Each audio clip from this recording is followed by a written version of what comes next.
Dearest listeners, it is a truth universally acknowledged that the heart knows not the boundaries of propriety, nor does it respect the sacred bonds of friendship when Cupid's arrow strikes true.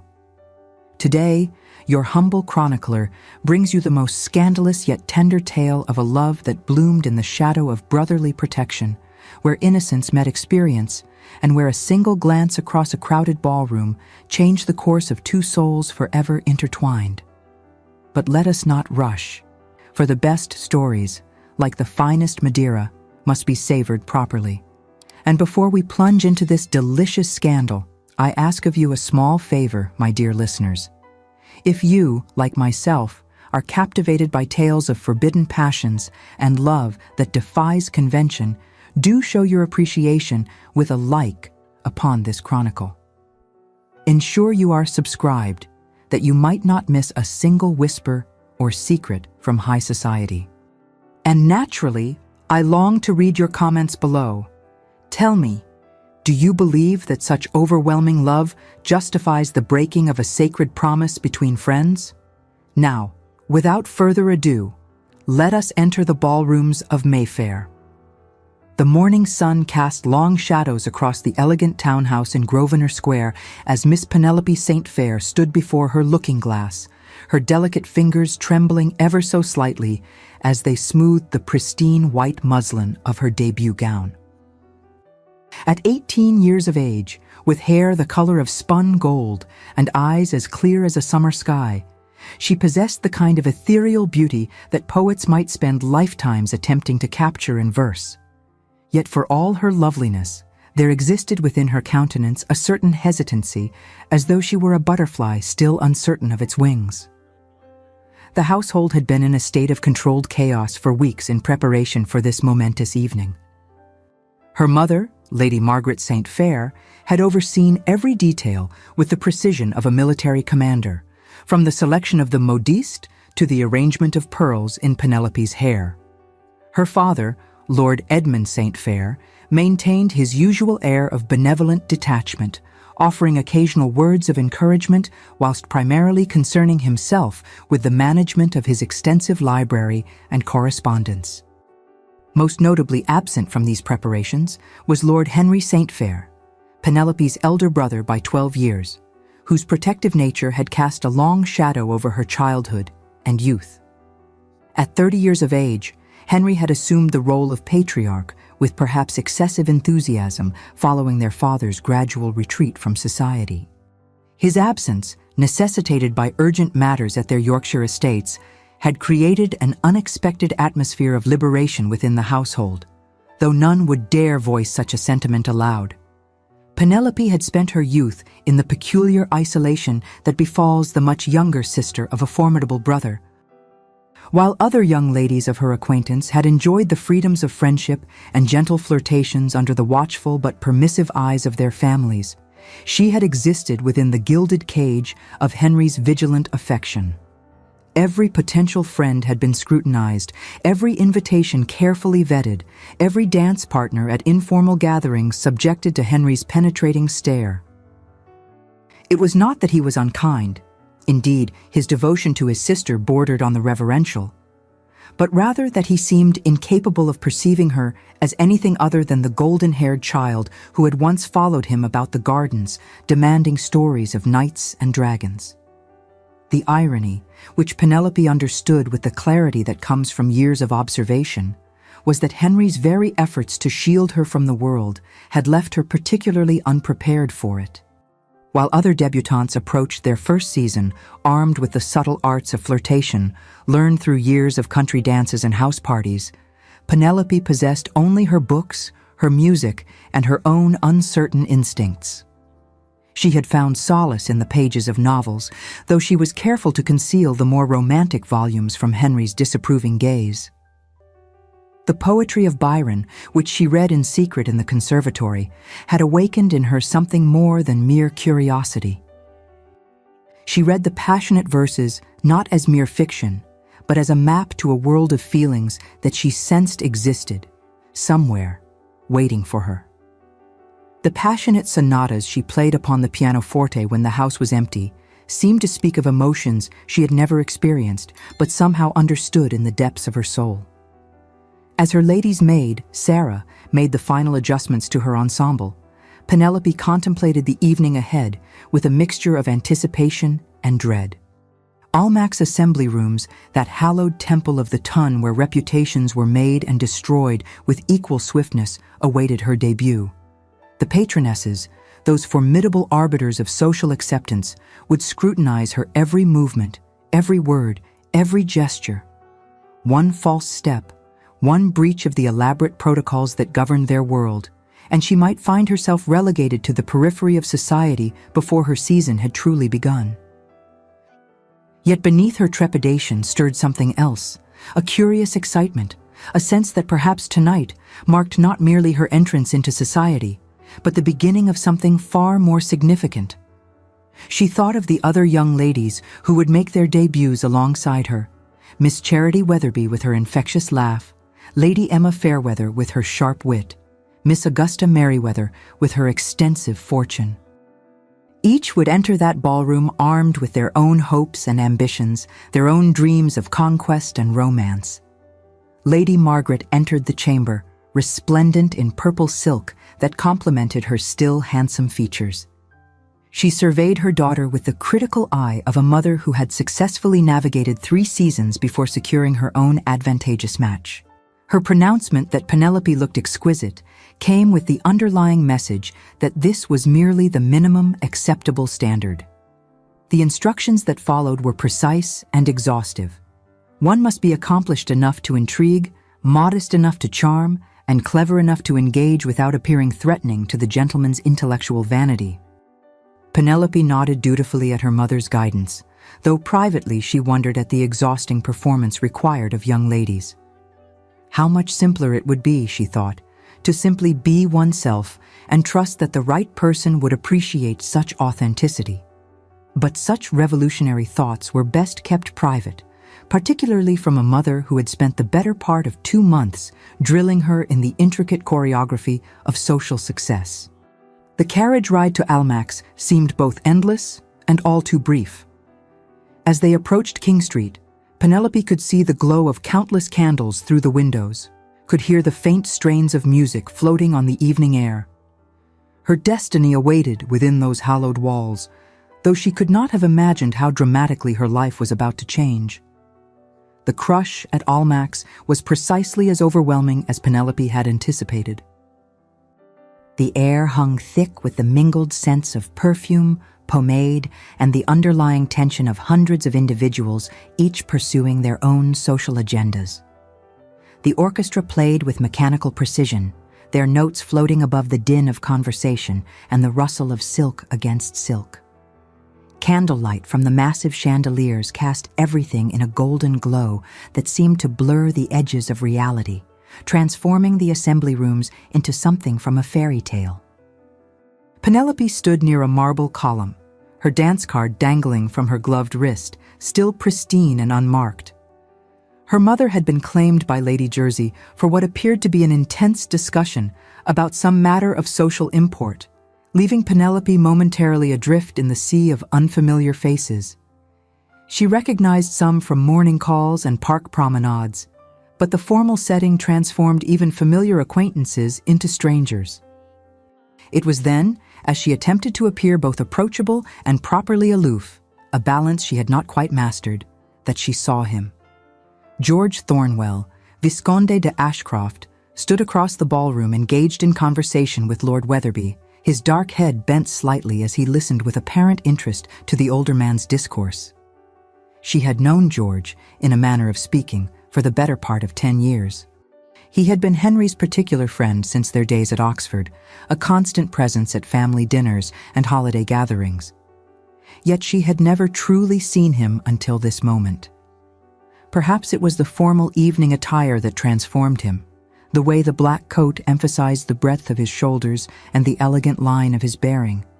Perhaps it was the way the candlelight caught the amber notes in his eyes she had never noticed were quite that remarkable shade. Or perhaps it was simply that she was seeing him for the first time, not as her brother's friend, but as a man, devastatingly handsome, sophisticated, and utterly unaware of her existence. George, for his part, had attended the evening's festivities out of a sense of duty rather than enthusiasm. At 27, he had successfully evaded the matrimonial ambitions of numerous matchmaking mamas, maintaining his bachelor status through a combination of charm, discretion, and strategic absence during the height of previous seasons. His presence tonight owed more to his position in society and a promise to his own mother to at least make an appearance at the season's opening ball. He had been half listening to Weatherby's detailed account of a particularly profitable investment opportunity when something, he could never afterwards explain what, compelled him to glance across the ballroom.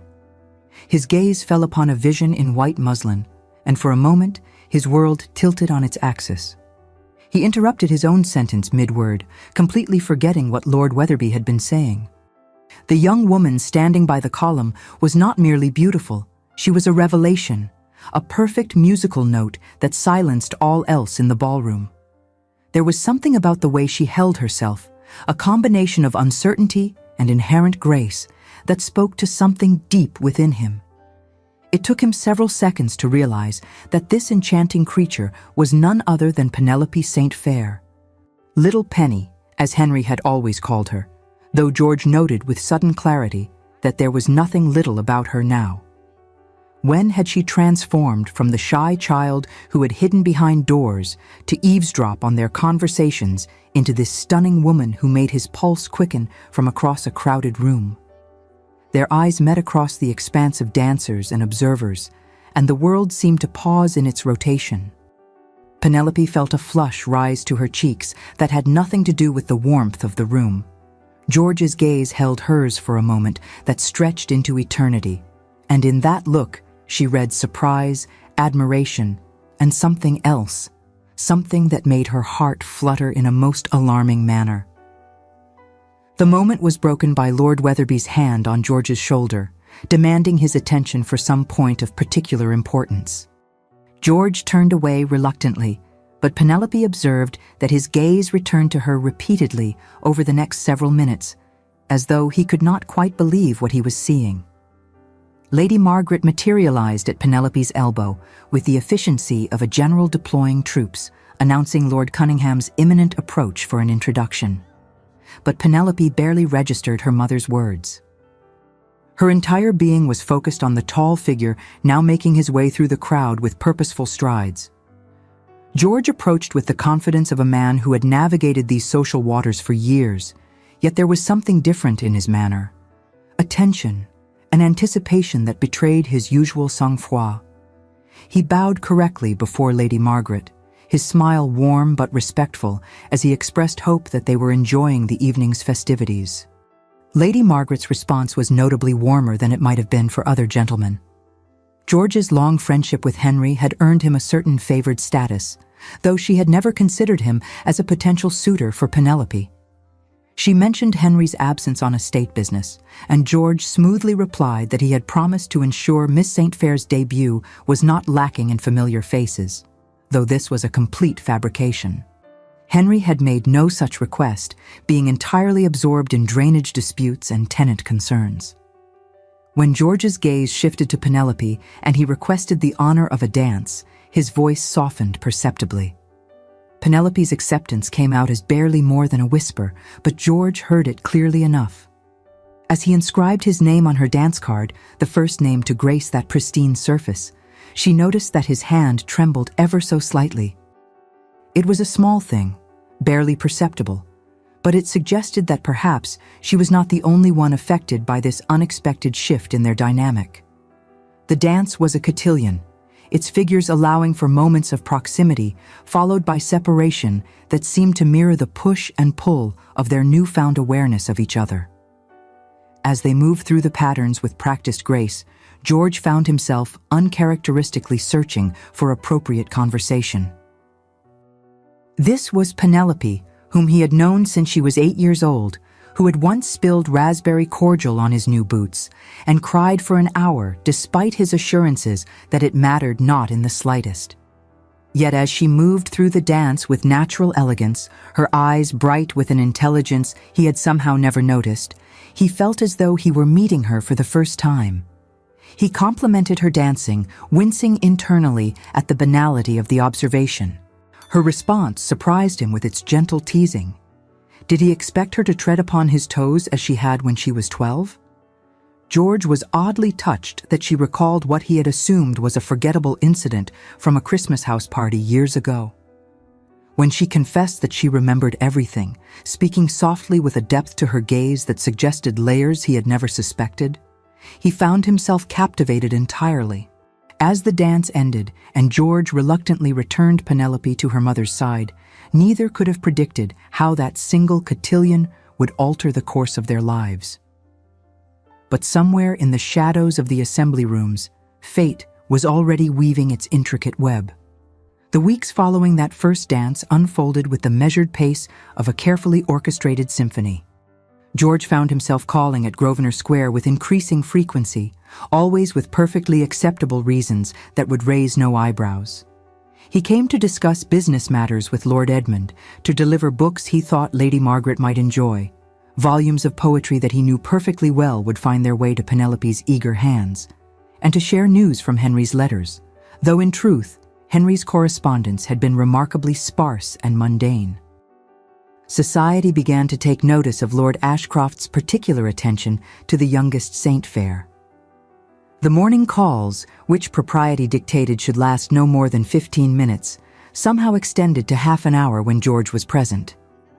He appeared at every event where Penelope was expected, materializing at her side with remarkable consistency during the social whirl of routs, musical evenings, and card parties. At the Fairweather musical soirée, he contrived to sit beside her during a particularly moving performance of Mozart. The proximity allowed Penelope to become intensely aware of his presence, the warmth that seemed to radiate from him, the subtle scent of his cologne, the way his fingers drummed silently against his knee in time with the music. When their hands accidentally brushed as they both reached for their programs, a tremor ran through her entire being, as though her very soul recognized his touch. George, meanwhile, found himself caught in an internal struggle that grew more intense with each passing day. More than once he took up his pen to write to Henry and confess everything, only to burn the half-formed letter before the first sentence was complete. Honesty seemed a betrayal, silence another form of treachery. His initial attraction to Penelope had deepened into something far more profound and troubling. He discovered that she possessed a sharp wit she had kept carefully hidden, revealing it only in subtle observations that made him laugh unexpectedly. She read voraciously, not just the novels considered appropriate for young ladies, but philosophy, poetry, even political treatises that she discussed with surprising insight when she felt safe from censure. During a particularly tedious evening at Lady Drummond's, where the entertainment consisted of amateur theatricals of dubious quality, he found himself seated beside Penelope in the back row. She leaned slightly toward him and whispered an observation about the playwright's extensive liberties with Shakespeare's original text, noting that Romeo was not meant to expire quite so noisily. George had to disguise his laugh as a cough, earning a disapproving look from Lady Drummond. But the shared moment of mirth created a bond between them, a sense of conspiracy against the sometimes absurd demands of their social world. Yet with Henry's absence extending into its third week, George felt the weight of his position acutely. Henry trusted him implicitly, had often spoken of his relief that George would be in London to keep an eye on things. To pursue Penelope felt like a betrayal of that trust, a violation of the unspoken code that governed male friendship. Brothers did not court sisters without explicit permission, and best friends certainly did not take advantage of a brother's absence to press their suit. He attempted to maintain appropriate distance, to treat Penelope with the same brotherly affection he had always shown, but it proved impossible. When she entered a room, his gaze sought her immediately. When she laughed, really laughed, not the polite titter expected of young ladies, something in his chest tightened with an emotion he dared not name. When other gentlemen paid her court, which they increasingly did as her beauty and charm became recognized, he felt a possessive anger that shocked him with its intensity. Lord Cunningham, in particular, seemed determined to win Penelope's favor. Heir to a considerable fortune and possessed of the kind of classical good looks that made debutantes sigh, he represented exactly the sort of match Henry would approve. George watched with barely concealed frustration as Cunningham claimed dance after dance, monopolized Penelope during interval conversations, and sent elaborate bouquets that filled the St. Fair drawing room with their cloying scent. Penelope, for her part, received Cunningham's attentions with perfect propriety, but no enthusiasm. She understood what was expected of her, to encourage appropriate suitors, to make a brilliant match that would please her family and secure her position in society.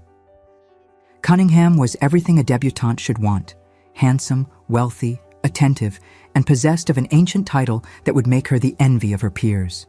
Yet when he held her during the waltz, she felt nothing but a vague discomfort at his proximity. His conversation, though perfectly proper, bored her. His compliments, though lavish, seemed to slide off her consciousness without leaving any impression.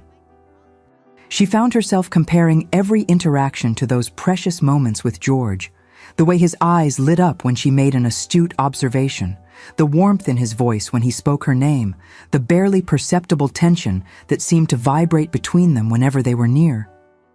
It was during the Merryweather Ball, as George observed Cunningham leading Penelope into yet another waltz, that he finally acknowledged the truth to himself. He was in love with Penelope St. Fair. Not the mild affection of friendship, not the protective care owed to a friend's sister, but the kind of consuming, soul-deep love that poets wrote about and sensible men avoided. The realization hit him with the force of a physical blow, leaving him momentarily breathless. He watched from the edge of the ballroom as Cunningham held her perhaps a fraction closer than strict propriety allowed, saw the way the other man's gaze lingered on her face with obvious admiration. The sight filled George with a combination of jealousy and despair that threatened to overwhelm his carefully maintained composure. He had no right to feel this way, no claim on Penelope's affections beyond that of an old family friend. Yet the thought of her belonging to another, of Cunningham or any other man having the right to hold her, to touch her, to call her wife, was unbearable. The afternoon was unseasonably warm for April, the kind of day that whispered promises of the summer to come. Hyde Park was crowded with the fashionable set, taking advantage of the weather, their carriages creating a slow-moving parade of wealth and status. Penelope walked with her maid Sarah a discreet distance behind, having escaped the confines of the house under the pretext of requiring fresh air for a headache. She had not expected to encounter George, though perhaps she should not have been surprised when he appeared on the path ahead, clearly having abandoned his mount for a solitary walk. He was hatless, his dark hair slightly disheveled from the breeze, and there was something in his posture, a kind of restless energy, that made her pulse quicken. Their greeting was formal, proper, though both understood there was nothing coincidental about their presence in this particular section of the park at this particular hour. It was the path she always walked, the time she always chose, and he had certainly observed her patterns over the past weeks. They fell into step together, Sarah maintaining a respectful distance that allowed for private conversation whilst preserving the proprieties. For several minutes they walked in silence, but it was not the awkward silence of strangers. A charged quiet settled between them, broken only by the distant sounds of carriages and the rustling of leaves overhead. The air itself seemed to thrum with unspoken words, with feelings that pressed against the constraints of proper behavior like floodwaters against a dam. George mentioned receiving a letter from Henry that morning, though his tone suggested this was not what he truly wished to discuss. The estate matters in Yorkshire were proving more complex than anticipated, requiring at least another fortnight, possibly longer, to resolve. The news should have brought relief. More time before Henry's return would change everything, but instead, it only intensified the tension between them. They had reached a more secluded part of the path, where ancient oaks created a natural canopy that filtered the sunlight into dappled patterns. George stopped walking suddenly, turning to face her with an expression of such intensity that she felt her breath catch. He spoke of finding himself in an impossible position, of the transformation his feelings toward her had undergone that made protecting her interests increasingly difficult. Penelope understood perfectly what he meant, though she feigned confusion initially. When pressed, she admitted to feelings she did not entirely understand, how the very air seemed to change when he entered a room, how she found herself memorizing his every word, how she wished their dances would never end. George's struggle was evident in every line of his body, in the way he ran his hand through his hair in frustration, in the roughness of his voice when he insisted she deserved better than a man who betrayed his friend's trust. But Penelope would not be deterred. With sudden fire, she declared herself not a child, not some delicate object to be protected and preserved, but a woman with thoughts, feelings, and desires of her own. If her heart had made its choice, then her feelings answered to her own soul alone, not to Henry's command. The vehemence of her declaration clearly stunned George. In that moment, she was magnificent, her eyes blazing with determination, her chin lifted in defiance of convention. When he warned that Henry and society would never approve, she had a ready answer. They would be the very model of propriety in public, limiting their dances, calls, and interactions to what was strictly proper. But in private, she suggested, they might allow themselves to explore these feelings that neither seemed able to deny. George moved closer, close enough that she could feel the warmth radiating from him, and warned her that she was playing with fire. Her response, a whispered declaration that she would rather burn, undid him completely. Something in her eyes, a combination of innocence and determination, of vulnerability and strength, broke through his last defenses. The moment stretched between them, heavy with possibility and danger. They stood at a crossroads, both understanding that the next step would irrevocably change everything. The sounds of the park faded away, leaving only the thundering of their hearts and the whispered promises of a future that seemed both impossible and inevitable. The letter arrived on a Tuesday morning, delivered by a mud-splattered courier who had ridden through the night from Yorkshire. The household was just beginning its daily routine when the urgent knocking disrupted the morning calm. Penelope, descending the stairs for breakfast, knew something was amiss the moment she saw her mother's expression change from mild interest to acute concern as she read Henry's missive. Lady Margaret announced with carefully controlled neutrality that Henry's business had concluded more swiftly than expected, and he would return on the morrow. The words fell like stones into still water, sending ripples of consequence through Penelope's carefully constructed world. Tomorrow.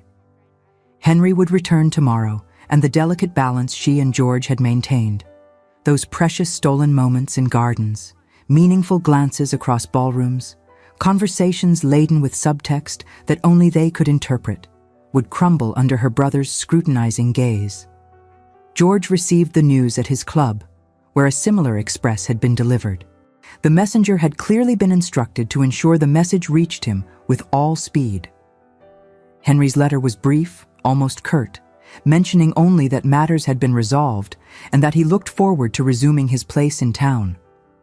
But there was something in the tone, a certain formality that differed from Henry's usual casual correspondence, that made George's blood run cold.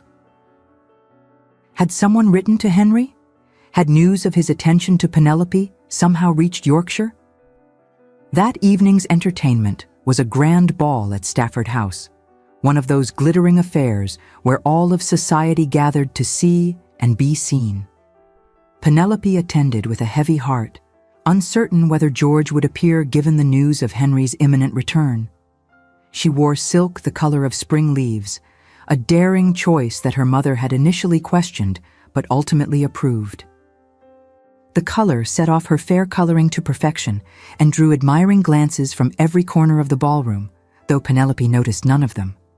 George did appear, though later than usual, and there was a tension in his bearing that communicated itself to her immediately. He claimed his customary 2 dances, but their interaction was stilted, constrained by the weight of unspoken fears and the knowledge that their time was running out. It was during the supper interval that disaster struck. Penelope had escaped to the terrace, seeking respite from the oppressive heat of the ballroom and the endless stream of vapid conversation. The cool night air was a blessing against her flushed skin, and she stood near the stone balustrade, gazing out at the darkened gardens below. Lord Cunningham found her there, and it was immediately apparent that he had been drinking more champagne than was advisable. His usually impeccable appearance was slightly disheveled, his cravat askew, and there was a belligerence in his manner that set her instantly on edge. His accusations came in a torrent, that she had been toying with him, encouraging his attention only to withdraw it. Accepting his flowers and calls while granting Lord Ashcroft privileges she denied him. Penelope attempted to maintain her composure, to explain that she had shown him nothing but the courtesy due any gentleman of her acquaintance, that any encouragement he had perceived was unintended. But Cunningham was beyond reason. He moved closer, backing her against the stone balustrade, his words becoming increasingly aggressive. He spoke of being tired of games, of women who played with men's affections. When he reached for her, whether to embrace her forcibly or merely to prevent her escape would be debated in drawing rooms for weeks afterwards, Penelope could not suppress a cry of alarm. What happened next occurred with such speed that witnesses would later give conflicting accounts. George did not shout or rush forward in blind rage. Instead, he moved with a lethal calm that was far more terrifying than any display of fury. He crossed the space between them in 2 measured strides, his hand shooting out not wildly but with precision, connecting with Cunningham's jaw in a blow that combined years of boxing practice with righteous anger. The crack of impact echoed across the terrace like a gunshot, drawing the attention of everyone within earshot. Cunningham crumpled to the ground, blood streaming from his nose, while George stood over him with fists still clenched, but his breathing remarkably controlled, murder in his eyes tempered by an icy composure. George's warning to Cunningham was delivered in a voice that carried despite its quiet intensity. If he ever approached Miss St. Fair again, George would demand satisfaction in a manner that would leave him unable to approach anyone ever again. The threat was unmistakable, and the implications were clear to everyone present. A gentleman did not risk such scandal, did not issue such threats, unless his interest was deeply personal. The scandal was immediate and overwhelming. Within minutes, the entire ballroom buzzed with the news. Lord Ashcroft had struck Lord Cunningham in defense of Miss St. Fair's honor. Some versions of the story had Cunningham attempting to force his attentions upon her. Others suggested a long-standing rivalry between the 2 men with Penelope as merely the catalyst. The truth, as is often the case, mattered less than the perception, and the perception was damning. Penelope fled the ball with her mother, mortified by the attention and terrified of the consequences. As their carriage rattled through the London streets, she could feel her mother's disapproval radiating like heat from a forge, though Lady Margaret said nothing. The silence was worse than any lecture could have been. George, after ensuring Cunningham was removed from the premises, found himself surrounded by curious peers demanding explanations he could not provide without further compromising Penelope's reputation. He deflected their questions with cold efficiency, but he knew the damage was done. By morning, the story would be on every tongue in London, growing more elaborate with each telling. Henry arrived at his London residence at noon the next day, travel-stained and exhausted from riding through the night. He had pushed himself and his mount to the limits of endurance, driven by an urgency he could not quite name. The household was in uproar, the servants whispering in corners and falling silent when he appeared. The butler, attempting to provide a coherent account of the previous evening's events, only succeeded in stoking Henry's growing fury. George called within the hour, knowing that delay would only worsen the situation. He found Henry in the library, standing rigid with rage beside the cold fireplace. The confrontation that followed was as painful as it was inevitable. Henry's accusation came without preamble. George had been trusted to protect Penelope and instead had made her the subject of scandal. George's defense that Cunningham had been imposing upon her and that he had done what any gentleman would do rang hollow even to his own ears. Henry's response cut to the heart of the matter. Was this the action of any gentleman or of a gentleman with particular interest in the lady's favor? The silence that followed George's hesitation was damning. In that moment, Henry had his answer, and the betrayal he felt was written plainly across his face. Their decade of friendship, built on trust and mutual respect, crumbled like a castle built on sand. Henry's dismissal was cold and final. George was no longer welcome in his home, and any attempt to contact Penelope would be considered a grave breach of what little trust remained between them. The days following Henry's return were among the darkest Penelope had ever known. Her brother's fury manifested not in shouting or dramatics, but in a cold, implacable determination to protect what he saw as his sister's compromised honor. She was confined to the house, permitted only family visitors. George was explicitly banned from calling, and Henry made it clear to the household staff that any attempt at communication was to be reported to him immediately. Penelope bore her imprisonment with initial stoicism, retreating into herself like a wounded animal. She spent hours at the pianoforte, pouring her frustration and longing into Beethoven's more turbulent sonatas. The music echoed through the house like a cry of anguish, causing even the servants to exchange worried glances. She read and reread the few notes George had managed to send through her maid Sarah before Henry discovered and stopped that avenue of communication. As days turned into a week, her composure began to crack. She took her meals in her room, claiming a lack of appetite that worried her mother. The vibrant young woman who had debuted with such promise seemed to fade like a flower deprived of sunlight, growing paler and more withdrawn with each passing day. George, meanwhile, was fighting his own battle. His friendship with Henry, once one of the cornerstones of his life, lay in ruins. They had encountered each other at White's, and Henry had delivered the cut direct, turning his back on George in full view of their peers, a social snub so severe that witnesses actually gasped. The message was clear. Their decade of friendship was over, severed as cleanly as if it had never existed. Yet worse than the loss of Henry's friendship was the knowledge that Penelope was suffering. He had glimpsed her once, a pale face at an upstairs window before the curtains were hastily drawn. The sight haunted him, driving him to pace his study late into the night, searching for a solution that would not materialize. He considered a dozen plans: elopement to Gretna Green, an appeal to Lord Edmund, even challenging Henry to a duel, but each would only result in greater scandal and harm to Penelope's reputation. It was Lady Margaret, surprisingly, who proved to be the unexpected ally. A woman of considerable intelligence beneath her conventional exterior, she had observed the growing attachment between George and Penelope with more sympathy than either might have expected.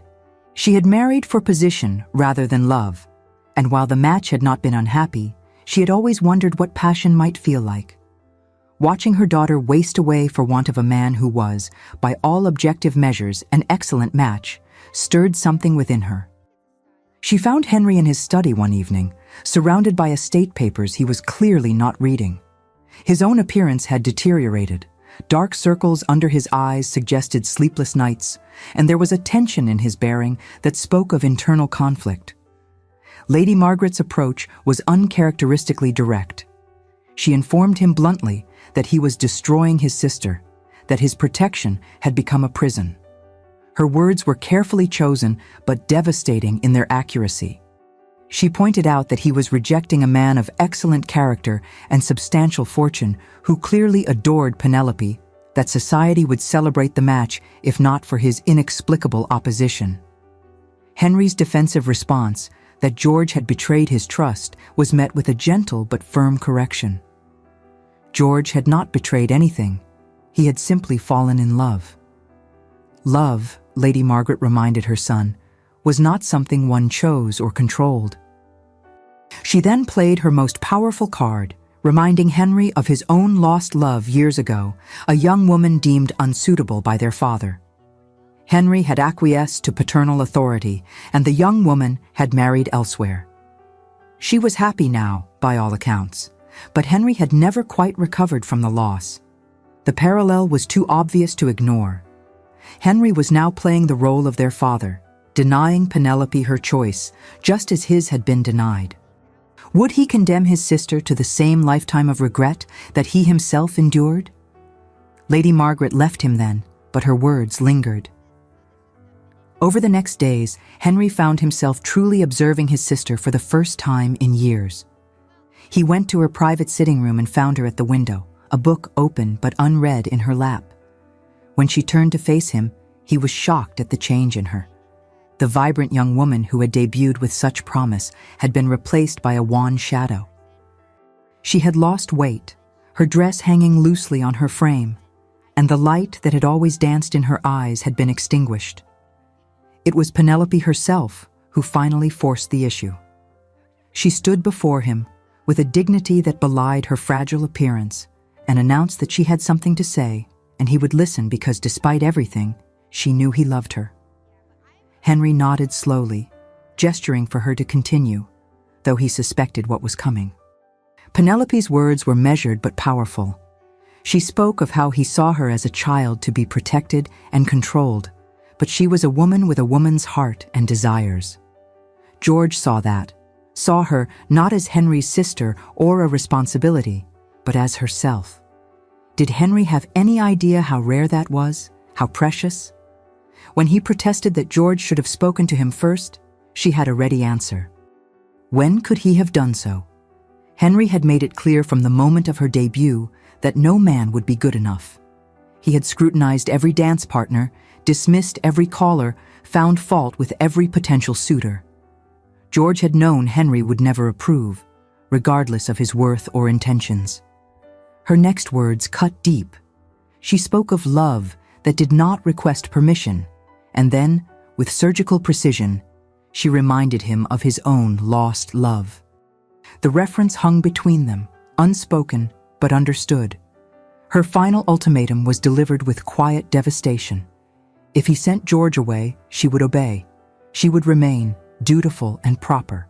She would eventually marry someone he deemed appropriate, perhaps even Lord Cunningham despite the recent scandal. She would be a perfect society wife, hostess, and mother. But she would never forgive him. And worse, she would never be truly happy. Was Henry's pride worth her lifetime of regret? After Penelope left, Henry sat alone in the gathering darkness. He went to his desk and opened a drawer he rarely accessed, withdrawing a miniature portrait in a gold frame.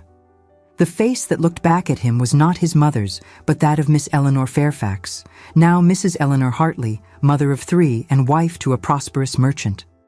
She had loved him once, and he her, but his father had deemed her connections insufficient, her dowry too modest.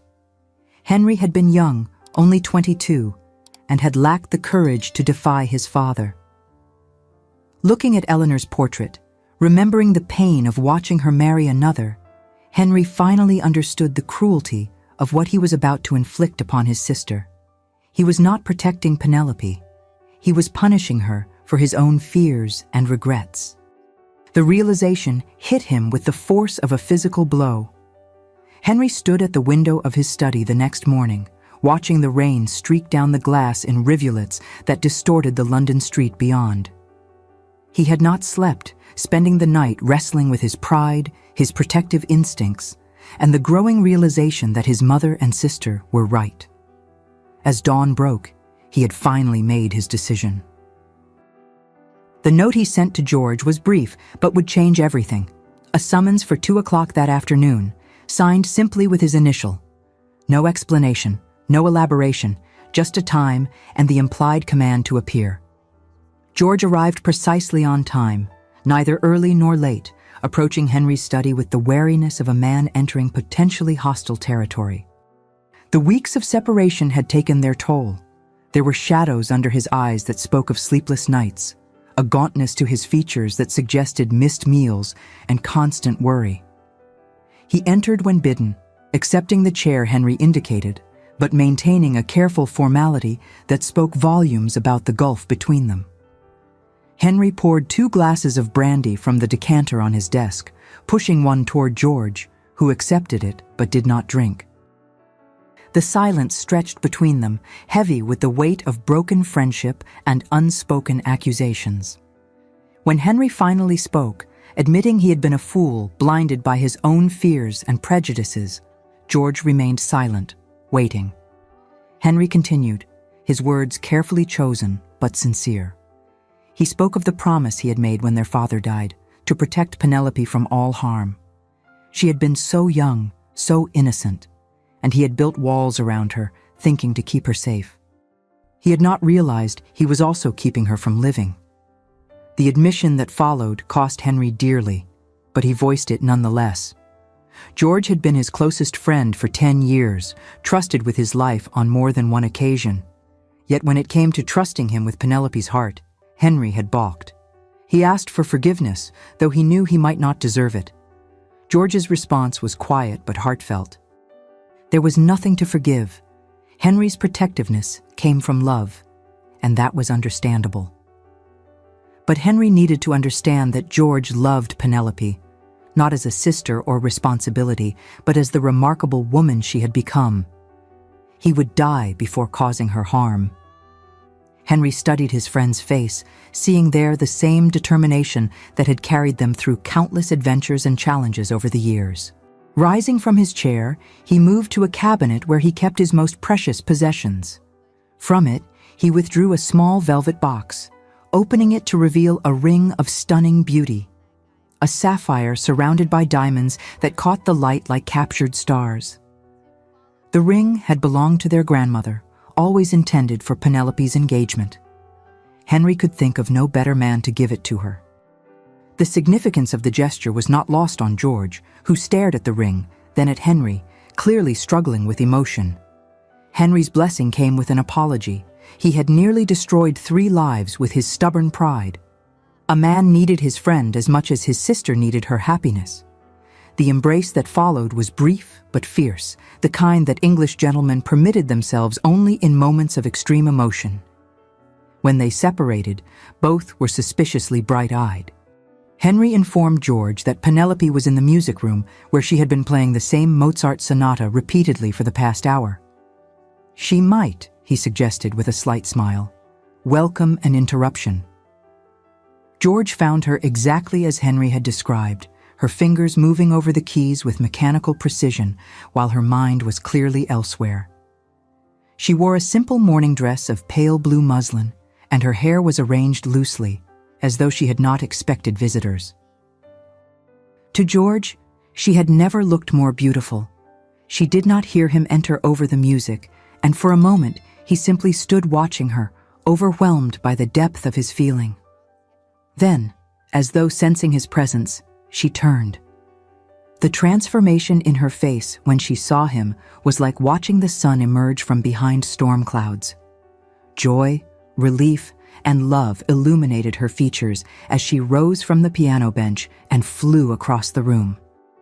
Propriety be damned, George thought, as he caught her in his arms, feeling her tremble against him. They had earned this moment through weeks of separation and suffering. When she whispered his name, questioned if he was really there, he assured her that Henry had given his blessing. When they finally drew apart, George dropped to one knee, producing the ring Henry had given him. His proposal was heartfelt and eloquent. She had awakened in him a fire he never knew could burn, had shown him that life without love was merely existence. Would she do him the incomparable honor of becoming his wife? Her acceptance was immediate and tearful, repeated multiple times as though she feared he might not believe a single affirmation. As he slipped the ring onto her finger, they both marveled at how perfectly it fit, as though it had been waiting all these years for this moment. The wedding took place 6 weeks later at the St. Fair family chapel in Yorkshire, surrounded by golden summer light and the perfume of roses from the ancient garden. It was a smaller affair than society might have expected, limited to family and close friends, but perfect in its intimacy. The chapel, with its Norman arches and stained glass windows that cast rainbow patterns across the stone floor, provided a setting of timeless romance. Henry stood as George's groomsman, a position that publicly proclaimed the restoration of their friendship and his approval of the match. The gesture was not lost on the assembled guests, who whispered approvingly about the brotherly bond that had weathered such storms. Penelope walked down the aisle on her father's arm, radiant in ivory silk and her grandmother's pearls. The dress, a creation of the finest modiste in London, featured delicate embroidery of silver thread that caught the light with every movement. Her veil, an heirloom of Brussels lace, had been worn by her mother and grandmother before her.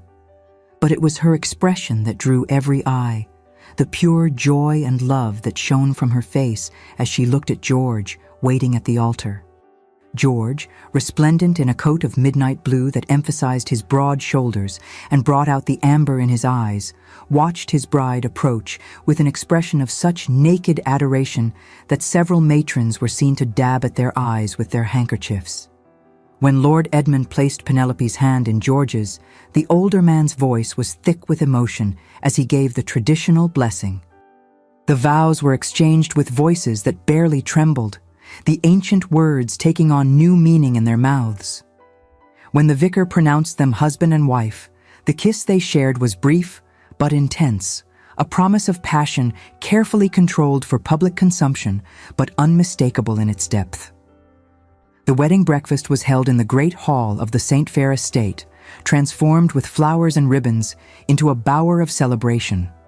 Toasts were offered with increasing sentiment as the champagne flowed. Lord Edmund's was brief but touching, welcoming George as the son he had always considered him to be. Lady Margaret's was surprisingly emotional, speaking of the joy of seeing true love triumph over convention. But it was Henry's speech that moved the assembly most deeply. He spoke of friendship tested and strengthened, of love that conquers pride, and of his certainty that no man could cherish his sister more thoroughly than George would. He admitted his own failings with remarkable candor, thanking George for his patience and Penelope for her courage in standing up to him. He concluded by raising his glass to the couple, declaring that some bonds were meant to be, and that he was honored to call George not just friend, but brother. As the newlyweds departed for George's estate in Kent, where they would begin their married life, Penelope turned back to wave at her family. Henry stood with their parents on the steps, and for the first time in memory, she saw tears in her brother's eyes. They were tears of joy, she knew, mixed perhaps with a touch of wistfulness for his own lost love, but predominantly happiness for her own fortune. The carriage rolled through the countryside as the sun began its descent, painting the landscape in shades of gold and rose. Inside, George held Penelope's hand in his, their fingers intertwined with a possession that no longer needed to be hidden. They spoke of their first meeting at Almack's, of the moment when everything changed. George admitted that his life had altered irrevocably that night, though he had not understood how or why at the time. Penelope confessed it had been the same for her, as though she had been sleeping her entire life and had suddenly awakened. When George asked if the fire that had awakened still burned, Penelope met his gaze with eyes that held promises of a lifetime together. Her answer was simple but profound, always and forever. As their carriage disappeared into the gathering twilight, those who had witnessed their story would speak of it for years to come. In drawing rooms and ballrooms across London, the tale would be told and retold, growing more romantic with each iteration. They would speak of the young woman who found her strength through love, of the man who risked everything for his heart's desire, and of the brother who learned that true protection sometimes means letting go. But most of all, they would speak of that first look across a crowded ballroom, that moment when two souls recognized each other despite all obstacles, all conventions, all rational thought.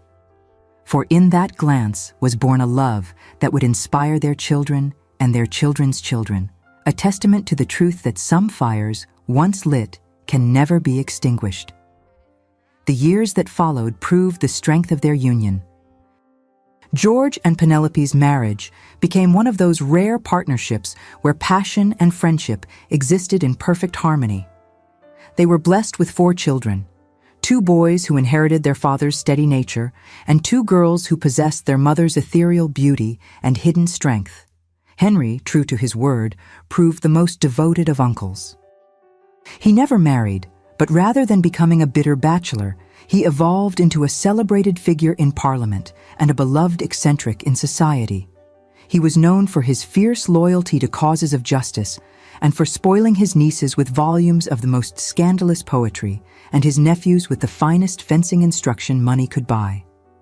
In his library hung 2 portraits, one of Eleanor Fairfax as she had been in her youth, and one of Penelope on her wedding day. Both reminded him that love, whether lost or witnessed in others, was worth any sacrifice. He found his purpose not in his own romance, but in ensuring that the next generation would be both passionate and well-defended, free to choose their own paths without the burden of misguided protection. And so, another tale of hearts united reaches its blessed conclusion. Love, it seems, finds a way even through the strictest conventions of proper society. In this case, it required courage from a young woman who refused to accept a life without passion, wisdom from a brother who learned to release his grip, and steadfastness from a man who would not abandon his heart's true desire. Their story stands as proof that some loves are written in the stars, waiting only for the right moment, perhaps a glance across a ballroom, to burst into flame.